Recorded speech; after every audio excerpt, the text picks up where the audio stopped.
Ahora que tanto se habla de los influencers, pues los hay de muchos tipos. Yo he descubierto recientemente uno que me ha llamado especialmente la atención y por eso me interesa mucho, y espero que a ustedes también nos interesa, conocer a Pablo Benavent, que es CEO de un podcast llamado Razones. Pablo, ¿cómo estás? Muy buenas tardes, Vicente. Buenas tardes. ¿Cómo te dio por hacer esto? A ver, un podcast. Tú quieres ser influencer, pero no sé yo si el tipo de contenidos... No. Yo para nada soy influencer, para nada.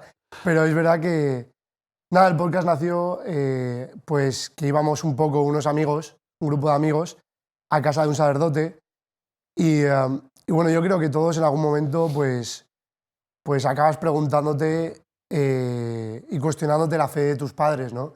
Si tus padres te han dicho que Dios es bueno, que Dios te quiere, que la iglesia está muy bien, ¿qué tal? Todo eso está muy bien, pero hay un punto en el que tú al final empiezas a pensar, empiezas a descubrir cosas nuevas, Y entonces hubo un punto en el que unos amigos y yo pues empezamos a preguntarnos de verdad qué era esto de la fe, qué era esto de la iglesia, qué era esto de Dios que se nos hablaba, por qué teníamos que hacer caso o escuchar de manera profunda unas escrituras que escribieron hace miles de años, por qué la iglesia dice lo que dice, por qué... Todas estas preguntas, ¿no?, que engloban muchas cosas, pues se las empezamos a hacer a este sacerdote. Y nada, al final hubo un día que tanta pregunta se medio cansó un poco y dijo, para dejar ya de preguntarme, ir a especialistas en estos temas, ¿no? Que yo hay muchas cosas que me desbordan, ¿no? Y entonces pues empezamos a llamar a especialistas en diferentes temas, pues especialistas en la Sagrada Escritura, especialistas en exorcismos, pues a sacerdotes, a matrimonios que nos dieran su experiencia de la vida cristiana y demás. Y nada, poco a poco se fue creando una comunidad de más gente que quería escuchar esto y ver razones de verdad de por qué creemos en Dios. Y al final, pues nada, después de 2 años, con Pau Alamar y Dani Gil, mis compañeros, pues empezamos a este podcast para que todo el mundo pudiera nutrirse de lo que nosotros escuchábamos. Un podcast que se puede ver en YouTube, ¿no? ¿Es? Sí, en YouTube y Spotify. Y en Sí, Spotify, sí. O sea, escuchar en Spotify y ver en YouTube. Y ahí buscando razones, ¿no? Exacto, Razones se llama. Razones sí. sin más, vamos, Sin no hay que buscar mucho más. Ahí encuentras estos programas que cuánto duran, cómo los organizáis, cuáles... nos has contado un poco por encima algunas de las temáticas de los asuntos que habéis ido abordando, pero eso ¿cómo se decide? ¿Lo decidís entre los tres? ¿Tú eres el CEO? Es decir, el jefe, podríamos decir. Bueno, un poco el que más ayuda igual. Pero sí, no, estamos ahí los tres bastante involucrados, porque es verdad que eso fue una cosa que el Señor, que vimos que era del Señor y que los tres decidimos hacer. Y bueno, luego tenemos un par de amigos más que nos ayudan detrás de las cámaras, que si no sería imposible. Y nada, la verdad es que lo decidimos un poco conforme se nos va ocurriendo. O sea, pues y hablando con los demás amigos y demás de la parroquia y de la universidad y de todos lados, pues vemos que de repente este mes nos interesa hablar sobre la castidad, sobre el matrimonio, sobre la sexualidad. Y entonces pensamos una persona que nos pueda ayudar en esto y intentamos contactar con ella. Y nada, los programas suelen durar horita y media, en el que pues les preguntamos cómo ellos han llegado a tener esas razones para llevar la vida que llevan. Porque son, pues, por ejemplo, en el primer podcast trajimos a 2 mujeres que están casadas, que son las 2 madres de familias numerosas y demás. Y nada, fue un programa impresionante el que les preguntamos, pues eso, cómo es hoy en día tener una familia numerosa, cómo es hoy en día ser madre de 5 hijos, haberse casado sin haber acabado la carrera, cómo es apostar por Dios sin tener total seguridad de lo que va a pasar el día de mañana. Eso que hoy queremos tenerlo todo atado. Pues yo voy a estudiar la carrera, después tendré un perro, después tendré un hijo, después ya me casaré, después no sé cuántos, después haré tantos viajes. Y cómo es desmontar todos esos planes que tenemos en la cabeza y entregárselos a Dios y decir, oye Dios, pues haz lo que quieras con esto, ¿no? Con esto que tienes preparado para mí. Pues otro tema, pues la psicología, que está muy de moda hoy en día, que hay tanta depresión, tanta ansiedad. Llamamos a un psicólogo, que es muy amigo nuestro, que es además diácono, que se ordenará sacerdote, si Dios quiere, en junio. Y nada, pues se nos van ocurriendo diferentes temas, diferentes temáticas, y con los invitados pues profundizamos sobre esto. Hombre, pues una hora, horita y pico para cada invitado, Sí. da tiempo a profundizar Da para bastante, mucho, ¿no? da para mucho. Bueno, es evidente que vuestra óptica es cristiana, porque vosotros sois jóvenes, estudiantes, además, en tu caso, estudiante de Derecho, pero que sentís una inquietud por resolver algunos de esos asuntos que conocemos de manera genérica a través de las catequesis o de la simple predicación en las misas de los domingos o en la administración de sacramentos, pero vosotros queréis profundizar un poquito más en algunos de esos asuntos. ¿Por dónde dirías tú que va la juventud actualmente? No tanto la juventud a la que tú puedas representar como persona de fe y especialmente vinculada a la divulgación de estos asuntos, sino como joven en general. ¿Por dónde crees que van las preocupaciones de los jóvenes hoy en día? Bueno, las preocupaciones yo creo que es uno consigo mismo. Simplemente, y eso yo creo que es el mayor daño que nos está haciendo. O sea, claro, yo es verdad que mi grupo de amigos más fuerte lo tengo en la parroquia, pero es verdad que no dejo de ser un chico que, vamos, me encanta estar con los amigos tomando una cerveza, me encanta jugar a fútbol, me encanta jugar a pádel, mis amigos de la universidad, además, los del colegio los sigo manteniendo como puedo. Y nada, es verdad que lo que veo fuera de la iglesia es que la preocupación de la juventud está muy ensimismada, muy ensimismada. Entonces, claro, ¿qué pasa? Que si uno no puede salir de mirarse al propio ombligo, es muy difícil mirar al otro. Y es muy difícil... Perdón, que estoy... No te preocupes. Estos días de fallas. Claro, es que los has aprovechado bien con los amigos, lógicamente. Sí, además de verdad. Y nada, eso que al final uno cuando no puede mirar al otro, cuando no puede mirar más allá de sí mismo... Pero eso es egoísmo, ¿no? Lo que tú estás diciendo es nos miramos el ombligo. Sí, es egoísmo. Es egoísmo, más me merezco. Exacto. ¿No? Exacto, sí, sobre todo el que, eso justo, el que todo se nos tiene merecido. O sea, como... Y también es algo que he ido descubriendo yo durante este tiempo y sigo descubriendo cada día, que es que veo que muchas veces nos pensamos que todo se nos tiene merecido. O sea, como que tú por nacer ya tienes merecido que tus padres te quieran, tienes merecido que tu novia te dé un amor que tú deseas de tal manera, tienes merecido que tus amigos te quieran siempre, tienes merecido que se te dé unos estudios, tienes merecido estar fuerte, tienes merecido cualquier cosa, ¿no? Y esto es un engaño tremendo, porque no tenemos merecido nada. O sea, la vida se nos ha dado completamente regalada. Y esto es algo que estoy descubriendo profundamente últimamente, ¿no? Que es que la vida se me ha dado regalada. Entonces, ¿qué me tengo que merecido yo? Si yo no me he creado a mí mismo, yo no me puedo hacer más alto, yo no me puedo hacer más guapo, yo no me puedo hacer más fuerte. O sea, yo no me merezco nada de esta vida que se me ha dado regalada. Yo no he hecho nada más, no he hecho absolutamente nada, ¿no? O sea, fue Dios quien me pensó, quien me creó, quien me dio vida a través de mis padres. O sea, entonces, claro, cuando el origen se desvirtúa, cuando este origen de quién nos ha creado, de por qué estamos aquí, cuando este sentido se corta de una manera radical, pues al final nada de lo demás tiene sentido. Entonces lo único que nos queda es mirarnos a nosotros mismos y decir, es que yo puedo con todo, yo puedo con mis estudios, y, o sea, yo puedo con mi noviazgo, yo puedo con mi ir al gimnasio todos los días, mi levantarme pronto, mi no sé qué, yo puedo, yo quiero. Y al final entras en eso, en un yo que te va matando, porque lo que te hace es no salir de ti mismo y no poder ver a la otra persona.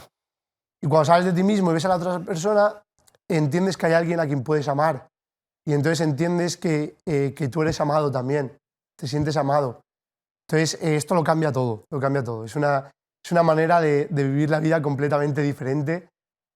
Por eso es verdad que el cristiano tiene una suerte tremenda, que es una alegría. O sea, a mí me hace mucha gracia una anécdota que me pasó los primeros días de la universidad, que al acabar una de las clases bajamos a tomar una cerveza. Y yo ya les había dicho a mis amigos que yo era cristiano y demás, y que vivía la fe y todo esto, ¿no? Y entonces, claro, cuando dije, vamos a tomarnos una cerveza y tenemos ahora descanso y tal, entonces, claro, me miraron impresionados y me dijeron, Pablo, pero tú si tú no puedes beber, ¿no? Tú, 0-0, ¿no? Yo, exacto, tú una Coca-Cola, ¿no, Pablo? Yo, pero ¿cómo no voy a poder beber? Pero si es todo lo contrario, si es que el cristiano vive una fiesta continua. Los que no son cristianos saben lo que es ser cristiano. Ese es el problema.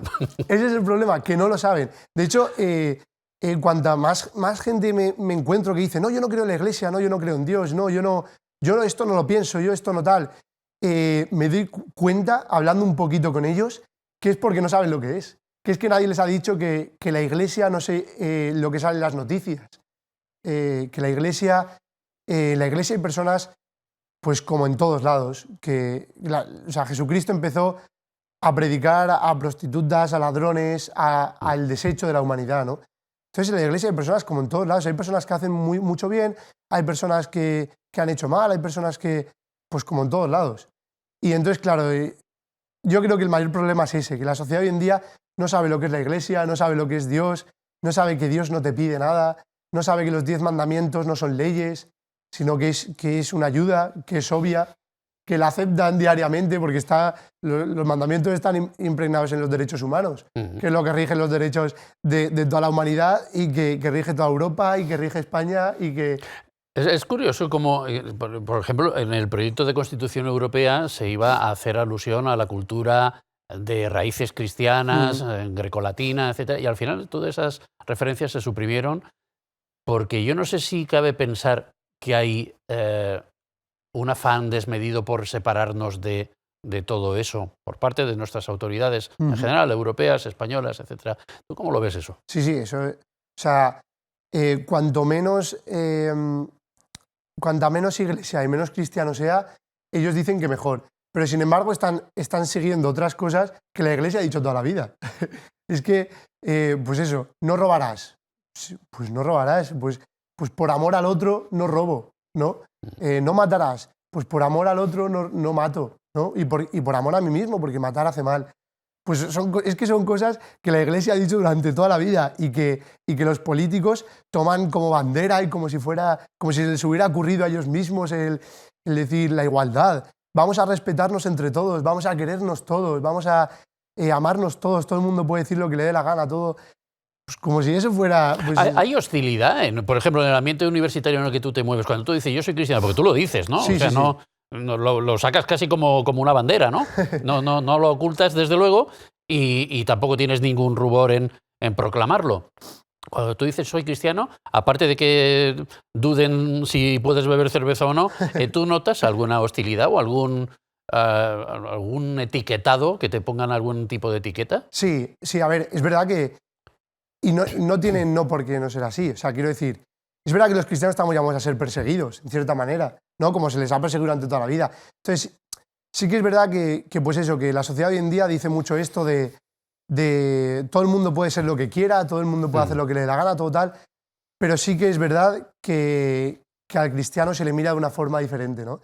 Y es verdad que eso, tomarlo como bandera tampoco es algo que intente hacer o demás, pero es verdad que yo no puedo ocultar para nada el amor que se me ha dado. Y a mí Dios me ha perdonado de tal manera y me ha amado de tal manera y me ha dado tantas gracias dentro de todo el sufrimiento que he podido pasar, que yo no puedo ocultarlo. Es como si te toca la lotería, pues lo primero que quieres hacer es anunciarlo, ¿verdad? Pues, bueno, no sé. No sé. O te lo guardas un poco para ti, ¿no? Según lo que te haya tocado. Exacto, si te toca mucho. Pero lo normal es anunciarlo, ¿no? Oye, mamá, oye, papá, me ha tocado la lotería, ¿no? Pues esto es igual, me ha tocado una lotería. Fíjate, ¿no? Te compraría mejor si dijeras, tengo novia o me voy a casar. Bueno, pues también, eso sí, yo creo que se proclama con mucha, mucha alegría. Claro, es una alegría, el me voy a casar. Pues todo eso, ¿no? ¿Cómo yo no voy a decirle a mis amigos si me preguntan? Pero es verdad que eso, pues, siempre están las típicas bromas, el decir, mira el santito, mira el no sé qué, mira el no sé cuántos, el cura, el tal.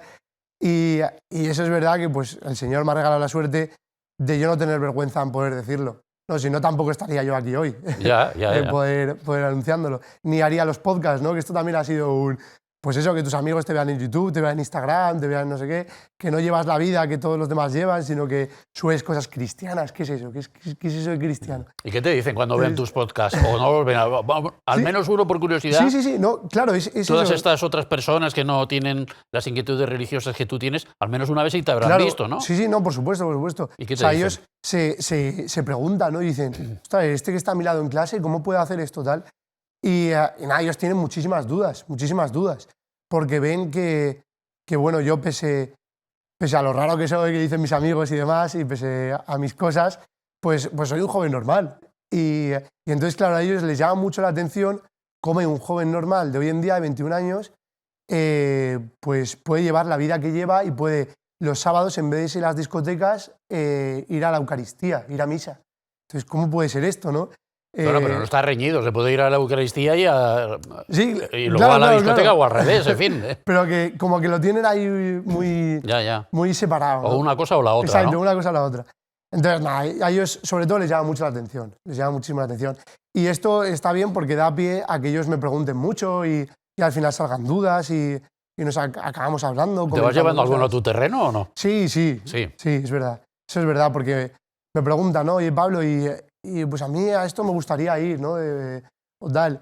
De hecho, ahí también mi mejor amigo y yo, que los dos somos cristianos, que íbamos yendo juntos desde pequeños, pues en el colegio, que éramos un grupo muy grande de 17 amigos, que ninguno era creyente, aparte de nosotros dos.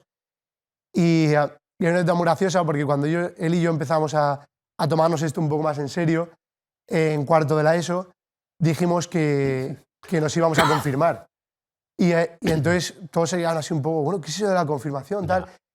Y al final, los 17 nos confirmamos. Anda. Entonces fue impresionante. Tenemos ahí una foto de los 17 en la iglesia, Qué bueno. que fue algo impresionante. Entonces sí, siempre hay alguno que te acaba preguntando, que acaba diciendo, oye, pues vamos a ir a alguna adoración de eso que hacéis, tal. Y sí, tienen inquietud. Tú dices que tienen muchas preguntas, los jóvenes tienen muchas preguntas. ¿A qué lo atribuyes? ¿A que la sociedad no les da seguridades? ¿A que la educación no aporta la firmeza suficiente para ir progresando en la vida? O yo qué sé, o a que de verdad hay una espiritualidad, aunque por parte de la inmensa mayoría, aunque eso se canalice de diversas formas, que sin embargo se pretende mantener oculta. ¿Cuál es la razón que ves tú Claro, ahí? yo creo que hay dos cosas. La primera, esa misma, que yo creo que hay una religiosidad impregnada en el ser humano que es inherente, que no se puede quitar, no se puede sacar lo espiritual de lo corporal. Es imposible, ¿no?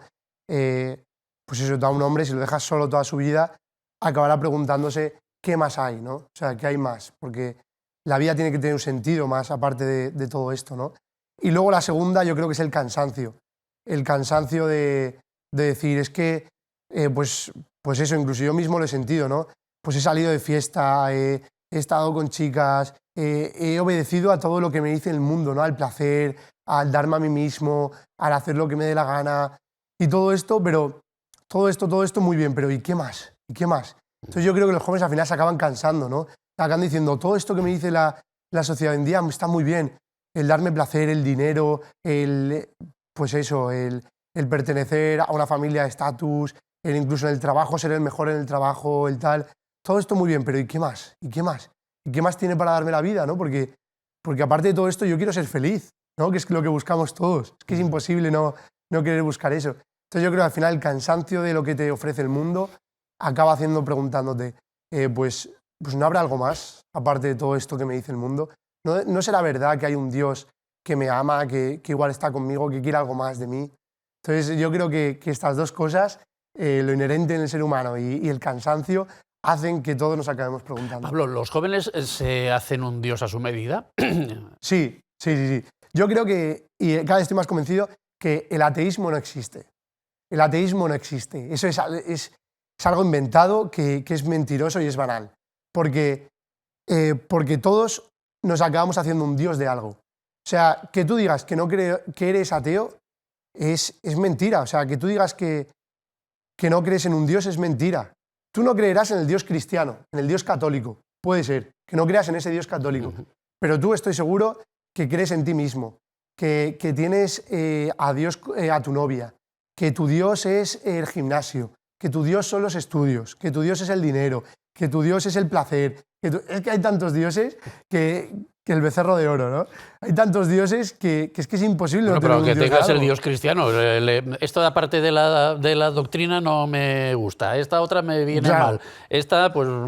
Exacto, un Dios ¿no? a nuestra medida, ¿no? De, Sí. Esto lo cojo del catolicismo, esto lo cojo de mí mismo, esto lo cojo de que se me ha ocurrido a mí, y al final hacemos un Dios a nuestra medida, ¿no?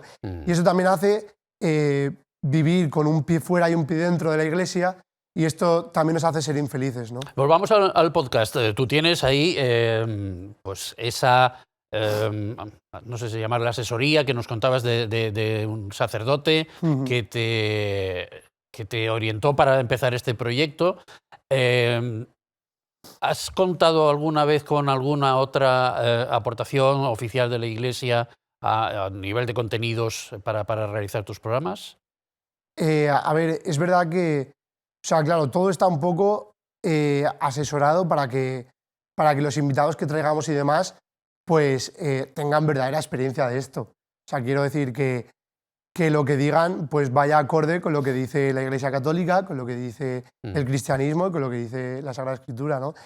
Y además es verdad que tenemos la suerte nosotros de estar grabando en el Paraula, que En la sede del que es el periódico Paraula, ¿no? Exacto. En el Arzobispado Exacto, de el Valencia. Arzobispado de Valencia. Entonces es verdad que, bueno, también tuvimos la suerte de comentárselo a don Enrique, al arzobispo, y nos bendijo el proyecto sin ninguna duda, le estuvimos comentando lo que hacíamos y demás también, y él pues también muy contento, ¿no? Y muy dispuesto a ayudarnos en lo que fuera y tal. Y eso, pero es verdad que un poco el filtro por el que pasa pues es nuestro párroco, pues, y también los que van por delante nuestro en la fe. O sea, a nosotros también viendo pues, a nuestros catequistas, viendo a nuestros más mayores en la parroquia, a nuestros padres incluso, a amigos nuestros más mayores que han tenido experiencia de todo esto, pues nos aconsejan un poco, oye, pues este invitado igual ahora no nos vendría bien, o este invitado yo creo que la gente no tiene el oído aún para poder escuchar esto, ¿no? O tal. Entonces vamos ahí guiándonos un poco, también asesorándonos, dejándonos asesorar, porque es verdad que somos unos pobrecillos que no tenemos ni idea de nada, que hemos venido a hacer preguntas y a que la gente nos responda, y eso, y las dudas que tenemos en el corazón, pues serán respondidas por Dios, por supuesto, pero aparte, pues eso, como decía Juan Pablo II, ¿no? Que la fe y la razón son dos alas que nos llevan hacia la verdad. Pues esto, ¿no? La fe tiene que ir junta con la razón. ¿Quién nos sigue más? ¿Los jóvenes, los mayores o de todo un poco? Pues de todo. Yo creo que hay de todo, porque es verdad que hay mucho mayor que tiene mucha duda y que hay mucho mayor que no se le han sido resueltas estas dudas ni sobre la Iglesia ni sobre Dios, y hay mucho mayor que es verdad que está en su silloncito, que decimos, ¿no? De estar ahí ya con la vida resuelta, con la vida hecha, y que tiene miedo, pues igual, a preguntarse algo más. Y luego, por supuesto, los jóvenes, que tenemos miedo de lo que pueda venir, que tenemos miedo de que nos quiten también nuestras seguridades, nuestras cosas, nuestro proyecto de vida. Entonces, yo creo que todo el mundo tenemos un abanico muy, muy grande. Tú, además de estudiar Derecho y de dirigir este podcast, encuentras tiempo para incluso sacar libros, ¿no? Editar libros como este que tenemos aquí en la mesa. ¿Qué son? Lo que publicas ahí, ¿qué es? ¿Reflexiones? ¿Un conjunto de reflexiones? ¿O? Sí, bueno, es verdad, yo empecé a escribir a los 12 años y nada, empecé a escribir realmente muy enlazado con esto, porque yo veía que pues eso, que yo tenía inquietudes, que me hacían muchas preguntas, que no eran resueltas, y entonces yo, casi por instinto, pues empecé a escribirlas, empecé a escribir las respuestas que yo creía que tenían, empecé a escribir. Entonces a los 17 años publiqué un poemario, que eran simplemente pues eso, reflexiones de un chico de 17 años, ¿qué va a hacer? Pues eso, sobre amor, sobre desamor, sobre la vida, sobre Dios, sobre las cosas que yo encontraba. Y luego es verdad que pues el año pasado pude escribir este libro, El día secreto del cielo, que fue a raíz de la muerte de mi abuela, que quise como encontrar un sentido y empezar a investigar un poco, indagar sobre de verdad el cristiano, qué es lo que cree sobre la vida eterna, ¿no? Pues eso, a raíz de un fallecimiento cercano, pues dije, oye, realmente ahora, ¿yo qué creo? La Iglesia que dice qué pasa después de la muerte. Entonces fue empezar a investigar un poco, pues Está asesorado por Álvaro Almenar, que lo comentábamos antes también, por este amigo mío, Ignacio Álvarez, psicólogo y demás, que, pues por Pepe Rodilla, que es un diácono permanente también. Pues empecé a preguntar y empecé a, pues eso, a los mayores, a los que saben más y demás, les enviaba preguntas. Y entonces ellos me respondían como con una carta. Y entonces yo, al final, con esas cartas, empecé a enlazarlas y al final surgió este libro, que es un libro en el que cuento lo que yo creo que es el cielo para los cristianos, lo que yo creo que es el cielo para mí y lo que he ido descubriendo que creemos los cristianos sobre lo que es el cielo. Las muertes de los abuelos son muy importantes para los jóvenes que tienen inquietudes, ¿verdad? Sí, totalmente. Porque yo creo que es... Bueno, es verdad que hay de todo, ¿no? Es el primer contacto, normalmente, el primer contacto con la muerte que tienen los jóvenes. Exacto. En mi caso fue... Circunstancias normales, claro. Sí, fue el primer contacto. O sea, ya habían... falleció mi abuelo antes, luego falleció mi abuela. Y eso nada, y al final es una simple escapada, digo yo, de esos pensamientos que tengo yo y demás. Pues escribir me ayuda muchísimo a encontrar respuesta a todo ello, a ponerlo en papel, a ver realmente lo que hay dentro de mí, a poder gustar también de lo que Dios quiere decirme. No sé, yo creo que tengo muchísimos defectos, pero ¿por qué no decir también lo bueno? Y es verdad que yo creo que el Señor me ha regalado ahí un don que puede ser la escritura, que estoy esperando cultivar y seguir llevando adelante, pero bueno, Dios dirá. O sea, es verdad que lo que decías, ¿no? Pues, son muchas cosas al final y Dios me llama a estar en el día a día, a estar en la universidad, en mi noviazgo, con mi familia y en lo sencillo a ser cristiano, ya está, a vivir. Estamos entrando en la Semana Santa, en fin, San Juan Bautista se supone que era el que gritó aquello de preparar el camino al Señor, pues de alguna manera lo hemos estado preparando también en esta entrevista. Pablo, muchísimas gracias, mucha suerte con tu proyecto de podcast, con el libro y con tantas y tantas cosas que seguro que nos irás desvelando más adelante. Gracias a vosotros. Gracias.